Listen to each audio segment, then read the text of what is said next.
Shivkranti TV news अन्याय अत्याचार बेकायदेशीर कृत्य करणाऱ्या विरुद्ध शोषित पीडित न्याय देणारा एकच आवाज शिवक्रांती टीव्ही दिनबंधू न्यूज संपादक सत्यशोधक शंकरराव लिंगे 73 87 37 78 0 लक्षवेधी क्रमांक 2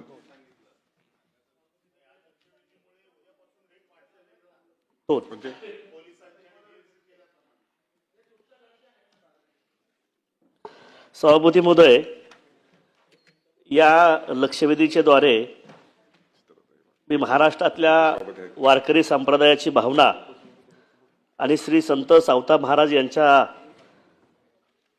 अनुयायांची भक्त मंडळींची भावना सभागृहाद्वारे मंत्री महोदयांपर्यंत पोहोचवत आहे।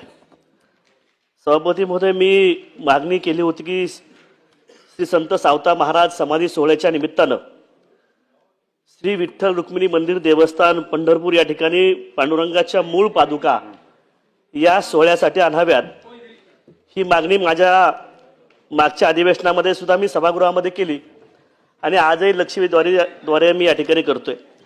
सभापती महोदय, या मागणीला एक धार्मिक आणि आध्यात्मिक आधार आहे। आपल्या सर्वांना माहिती आहे, या महाराष्ट्राला संतांची एक थोर परंपरा आहे। अनेक संत या महाराष्ट्राच्या भूमीतनं जन्माला आले, परंतु आपल्या सर्वांना माहिती आहे की सर्व संत पांडुरंगाच्या दर्शनासाठी पंढरपूर या ठिकाणी जायचे, परंतु एकच संत असे होऊन गेले की ज्यांच्या साठी साक्षात पंढरपूरचे पांडुरंग महाराज संत शिरोमणी सावता महाराजांना भेटण्यासाठी तीर्थक्षेत्र आरण या ठिकाणी सोलापूरला ठिकाणी आलेल्या ही आध्यात्मिक अशी आधार या मागणीला आहे।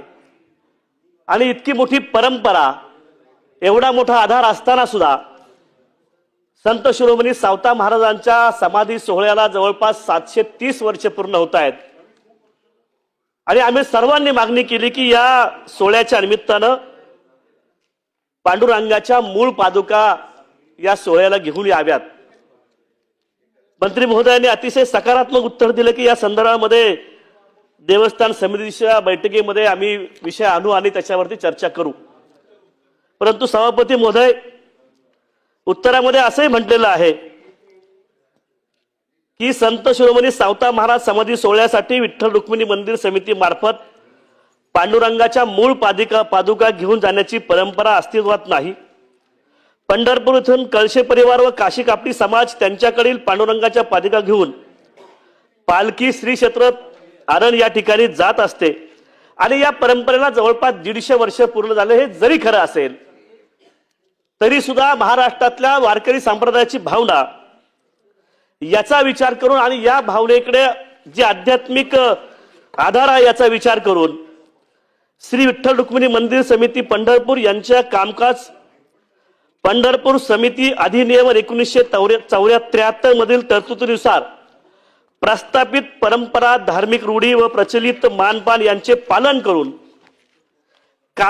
कळशे परिवार आणि काशी कापडी समाजाच्या पांडुरंगाच्या पादुकासह विठ्ठल रुक्मिणी मंदिराच्या समितीकडे मूळ पादुका घेऊन या तरतुदीमध्ये दुरुस्ती करून समाधी सोहळा जुलैमध्ये होणार आहे। या जुलैच्या समाधी सोहळ्याला पांडुरंगाच्या मूळ पादुका घेऊन येण्याचा आदेश आपण समितीला देणार आहोत का? आणि दुसरा माझा उपप्रश्न असा आहे की उत्तरामध्ये असं म्हटलेलं आहे की 28/7/2025 रोजी संत शिरोमणी सावता महाराज धर्मदाय न्यास आरण येथील या संस्थेने सोहळ्यासाठी पांडुरंगाच्या मूळ पादुका श्री विठ्ठल रुक्मिणी मंदिराच्या समितीकडे आणण्याची मागणी केली, परंतु 12/7/2025 रोजी तीर्थक्षेत्र आरण येथील संत सावता बुवा महाराज देवस्थान न्यास यांनी मंदिर समितीस पत्राद्वारे कळवले की अशी प्रथा परंपरा व मानकरी याचे सेवेमध्ये कुठलाही हस्तक्षेप समितीने करू नये अशा पद्धतीचं पत्र दिलं होतं।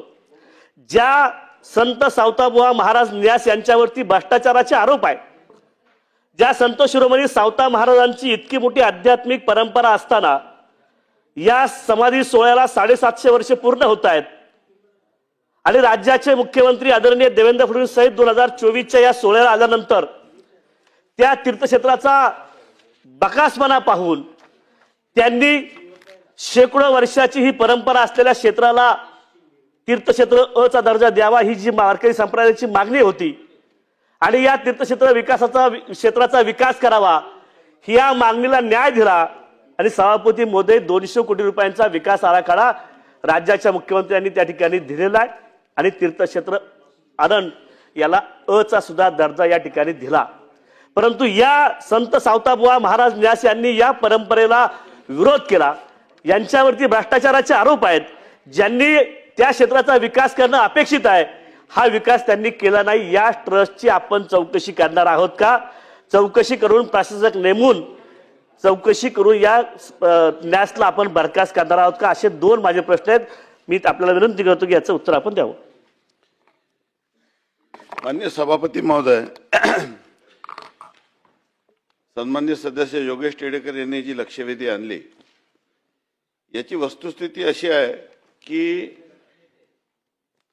जी पांडुरंगाची जी पादुका आहे ती पादुका ही मूळ पादुका ही पंढरपूर ते आळंदी आणि आळंदी ते पंढरपूर अशा पद्धतीने 2014 पासून ही प्रथा सुरू आहे। दुसऱ्यांदा पांडुरंगाची पादुका ही 2015 पासून ते मुक्ताई अंतर्धामपर्यंत नेणे आणि आणणे ही एक परंपरा सुरू आहे।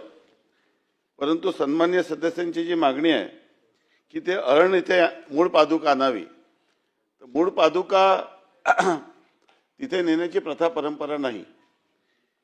उलट 150 वर्षापासून अरण येथे सावता महाराज समाधी सोहळा वद्य चतुर्दशी या दिवशी त्यांच्याकडे असलेली जी पांडुरंगाची दुसरी पादुका आहे ती पादुका नेण्याची प्रथा आहे। आता कुठल्याही पूजा विधी परंपरा यामध्ये शासनाला हस्तक्षेप करायची इच्छा नाही। आज पंढरपूर मंदिर अधिनियम 1973 नुसार त्या ठिकाणी एक न्यास अस्तित्वात आहे आणि जसं की सन्मान्य सदस्यांनी संत सावतेबुवा महाराज न्यासच्या संदर्भामध्ये जो प्रश्न या ठिकाणी उपस्थित केला, त्यांनी जरी तक्रार केली असेल, त्यांच्या संदर्भात काही तक्रार असेल तर आपण ते निश्चितपणे ती द्यावी, त्याची वेगळी चौकशी केली जाईल। परंतु हा जो विषय आहे की मूळ पादुका अरण येथे न्यायची की नाही न्यायची हा विषय पूर्णपणे न्यासच्या अखत्यारीत आहे। आम्ही राज्य शासनाच्या वतीने न्यासला सूचना दिलेल्या आहे की पुढच्या बैठकीमध्ये या विषयात निर्णय करा। तो निर्णय जर मान्य नसेल तर त्यावर नियमितप्रमाणे विधी न्यायाचे जे सचिव आहेत त्यांच्याकडे अपील करण्याची तरतूद त्यांना आहे।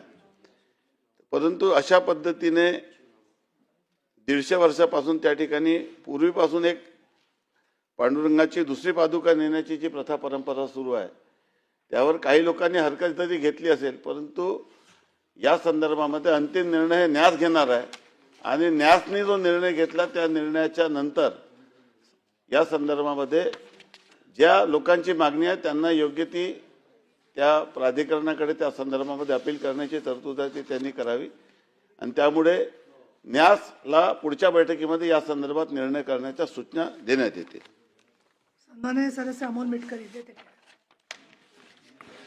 हा संत शिरोमणी सावता महाराजांच्या संजीवन समाधी सोहळ्याच्या निमित्तानं भाविकांकडून उपस्थित केल्या गेलेली भावना आहे। सन्माननीय सदस्य योगेश टिळेकर साहेबांनी लक्षवेधी जी मांडली त्याला जे उत्तर जयस्वाल साहेब आपण दिलं ते समाधानकारक नाही असं माझं मत आहे। कारण आम्ही वारकरी संप्रदायाची माणसं आहोत। श्री क्षेत्र अरण इथे दरवर्षी पंढरीच्या आषाढीच्या एकादशीनंतर जाण्याची प्रथा परंपरा आहे आणि हे निलमताईंना पण माहीत आहे, त्या संत साहित्याच्या अभ्यासिका आहेत। सर्व संतांच्या पालख्या पंढरपूरला जातात वाखरीनंतर, रिंगण झालं शेवटी, पण पांडुरंगाची पालखी अरणला जाण्याचा किंवा पांडुरंग अरणला सावता महाराजांच्या भेटीला असल्याचा उल्लेख हा संत सावता महाराजांच्या अभंगात आढळतो आणि संत साहित्यात पण आढळतो। म्हणजे ते कर्मात देव शोधणारे संत होते, त्यामुळे ते फारसे पंढरपूरला गेले नाहीत। म्हणजे ग्रामगीता तुम्ही आता नागपूरचे आहात, त्यात पंढरीवरून 6 कोसावरी सावता राहिला जन्मभरी, देव मिळविला न करता वारी गावीच त्याने। म्हणजे त्यांच्या भेटीला जर पांडुरंग जात असेल तर पांडुरंगाच्या मूळ पादुका न्यायला हरकत काय? उत्तरामध्ये स्पष्ट दिलं की पालखी सोहळा नेण्याची पूर्व परंपरा नाही, तर न्यासला तुम्ही तुमच्या स्तरावरून योग्य निर्देश देऊन भाविकांच्या भावना लक्षात घेऊन संत सावता महाराजांच्या या संजीवन सोहळ्याच्या निमित्तानं त्या मूळ पादुका नेण्याकरता तसा पत्रव्यवहार करून त्यांना जी जनतेची मागणी आहे, जी वारकरी संप्रदायाची मागणी आहे, त्याकरता आपण सहकार्य करण्याचं ठोस आश्वस्त करणार का? आणि न्यासच्या संदर्भात जो विषय टिळेकर साहेबांनी काढला की स्थानिक तो न्यास नसल्यामुळे त्यांनी पण भ्रष्टाचार केल्याचं तुम्ही सांगितलंय, तर त्यावर तुम्ही काय कारवाई करणार? आणि विठ्ठल रुक्मिणी मंदिर समितीचे जे काही नियम आहेत तुमच्या विभागाचे, त्या अनुषंगाने आता बघा समितीच्या बाबतीत सुद्धा निलमते आपल्याला माहिती आहे, पंढरपूर विठ्ठल रुक्मिणी समिती मंदिरे समिती ही आता अस्तित्वात आहे की तिचा टाइम पिरियड होऊन गेला, 6 वर्षाचा कार्यकाळ असतो, त्यात सुद्धा काही फेरबदल होणं महत्वाचं आहे. त्यामुळे ती सुद्धा जर समिती बरखास्त करण्याची वेळ येत असेल तर ती पण बरखास्त करणार का? आणि सावता महाराजांच्या विषयीच्या भावना लक्षात घेऊन आपण याबाबत जनतेच्या भावनेचा आदर करून या पूर्व म्हणजे पादुका तिथे नेण्यासाठी सहकार्य करणार का? सन्माननीय सदस्यांनी ज्या भावना या ठिकाणी व्यक्त केल्या त्या भावनेशी मी सहमत आहे, परंतु ही वस्तुस्थिती देखील नाकारता येणार नाही की तशी प्रथा परंपरा नाही. आम्ही न्यासला अशा पद्धतीने सूचना देत आहोत की सर्व संबंधितांची बाजू आपण ऐकून घ्या. अनेक लोकांचे वेगवेगळे मतांतर असू शकतात आणि त्यामुळे एखादा निर्णय घेतल्यामुळे ज्याच्यावर इतर लोकांनी काही हरकत या ठिकाणी घेतलेली आहे, या संदर्भामध्ये गुणवत्तेवर निर्णय करण्याच्या सूचना आपण त्यांना या ठिकाणी दिलेल्या आहे. ज्या संदर्भात संत सावतेबाबा महाराज देवस्थान न्यासच्या संदर्भात आपल्याला ज्या तक्रारी असतील त्या तक्रारी आपण निश्चितपणे द्या. त्यांच्या कुठल्याही गैरव्यवहाराच्या संदर्भामध्ये आपल्या तक्रारी असतील तर त्याची चौकशी करून त्या संदर्भामध्ये आपल्याला अवगत करण्यात येईल. परंतु न्यासला जेव्हा आपण पुढच्या बैठकीमध्ये निर्णय करण्याच्या सूचना या संदर्भात दिलेल्या आहे, त्यांचा निर्णय येऊ द्या. त्यासाठी राज्य शासनाने एक गठीत केलेली संस्था त्या ठिकाणी आहे. त्या संस्थेच्या अधिकार क्षेत्राची बाब आहे, ती अधिकार क्षेत्रात त्यांची बाब असल्यामुळे त्यांनी त्याच्यावर निर्णय करू द्या. त्या निर्णयाच्या नंतर आपल्याला या संदर्भामध्ये पुढील भाष्य करणे योग्य राहील. सन्माननीय सदस्य टिळेकर. सभापती महोदय, मंत्री महोदयांनी सांगितलं की अशी कुठली प्रथा परंपरा नाही. मग 2014 मध्ये श्री विठ्ठल रुक्मिणी मंदिर समिती पंढरपूर यांनी श्री पांडुरंगाची पालखी मूळ पादुका घेऊन श्री संत ज्ञानेश्वर संजीवन सोहळ्यासाठी घेऊन जायची प्रथा सुरू केलेली आहे. 2015 मध्ये श्री संत मुक्ताई नगरमध्ये मुक्ताई सोहळ्यासाठी त्या ठिकाणी ती पालखी जाण्याची सुरू केलेली आहे.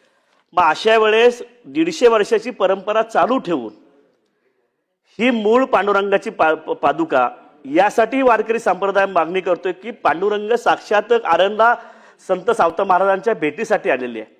आणि म्हणून आमची अतिशय प्रामाणिक मागणी आहे की ती 150 वर्षाची परंपरा चालू ठेवून एकत्रितपणे आपण पंढरपूर देवस्थान समितीला जुलैमध्ये होणाऱ्या संत सावता महाराजांच्या समाधी सोहळ्यापर्यंत तो निर्णय करण्याचे आदेश द्यावेत, ते द्यावेल अशी अपेक्षा व्यक्त करतो.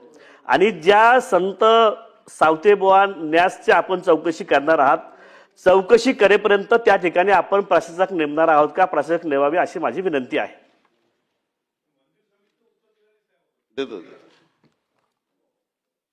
आता तक्रारी प्राप्त झाल्यानंतर इन्क्वायरी होईल, इन्क्वायरीच्या अहवालानंतर कारवाई होईल. अशाच तक्रार केली म्हणून कोणावर प्रशासक नियुक्त करता येत नाही.